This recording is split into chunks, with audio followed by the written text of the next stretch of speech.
In this video, we're going to talk about some of the tools you might want to have on hand to solder.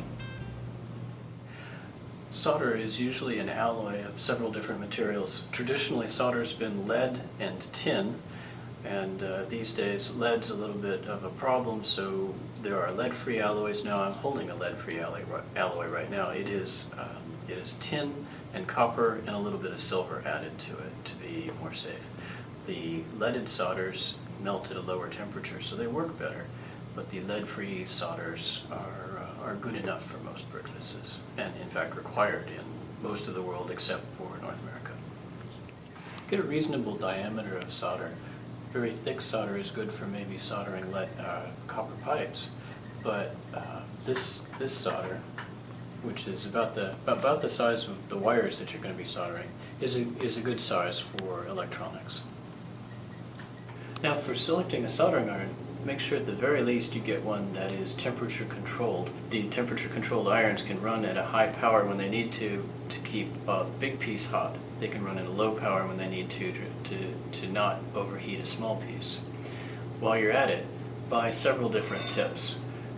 The tip I have on here right now is a good smallish medium tip. You can get a large tip for doing larger work. You can get an even bigger tip for doing really huge work, and then for really fine stuff you can get a really fine tip. This soldering iron that we're using right here can actually select a temperature by selecting different tips. I buy a 700 degree tip, or I buy a 600 degree tip, or an 800 degree tip. I would consider several tools to be essential for soldering, first of which are these needle nose pliers. They're good for forming leads and many other things. You also need to be able to strip wire. This is an adjustable wire stripper.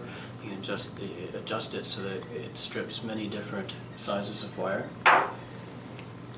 Another thing that you'll need are flush cutting cutters. These flush cutting cutters allow you to get up close to a circuit board and then trim off all but the last little bit on there. If you really want to get fancy, this is a wire stripper that's very nice. You put the wire in there, you squeeze it, and it strips off a precise amount of insulation every time. Chances are you'll make a mistake once in a while. You might have to vacuum up some solder to fix the mistake, in which case you might use a solder sucker. It draws up solder. Other people, instead of using the solder sucker, like to use a solder wick. It's sort of like a sponge for solder. After you're done soldering, you'll probably want to insulate so that you don't get short circuits. You can use electrical tape. This is also called black tape. Get actual electrical tape. Buy it from the electrical aisle at the big box store. If you have the luxury of slipping something over before you've soldered it, you could put on heat shrink tubing, do your soldering, and then after you're done, you shrink the heat shrink tubing. It's my favorite. I use it whenever it's possible for me to use that, and you can buy a big assortment of it from electronics distributors or even from the big box stores. You might be soldering something small and easily pushed around the table by the soldering iron, in which case you might want to use a clamp or a vise or some way of holding it steady. These third hand tools are very nice, they're inexpensive, and they work well.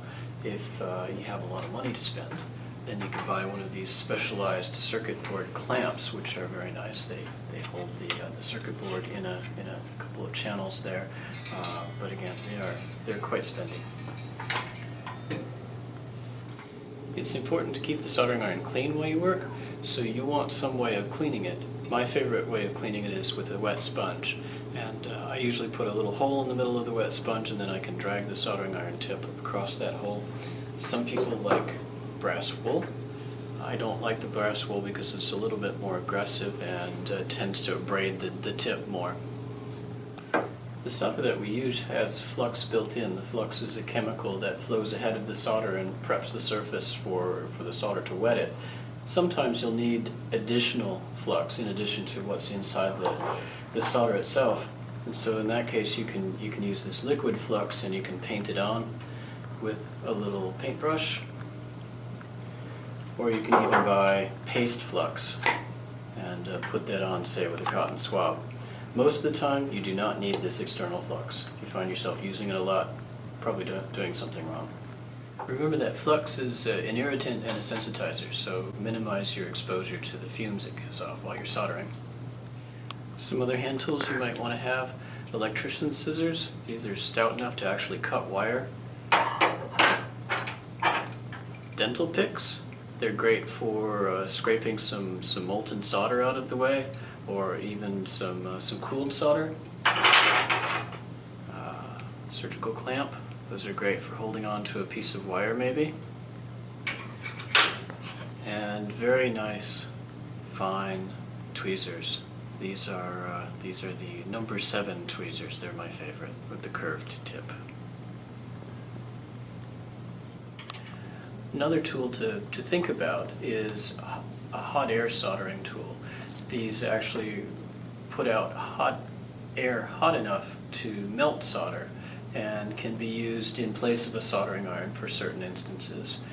Another thing to think about is a heated solder sucker. Unlike the cold solder sucker that we talked about earlier, this has a heater built into the tip and can be easier for vacuuming up solder that needs to be removed.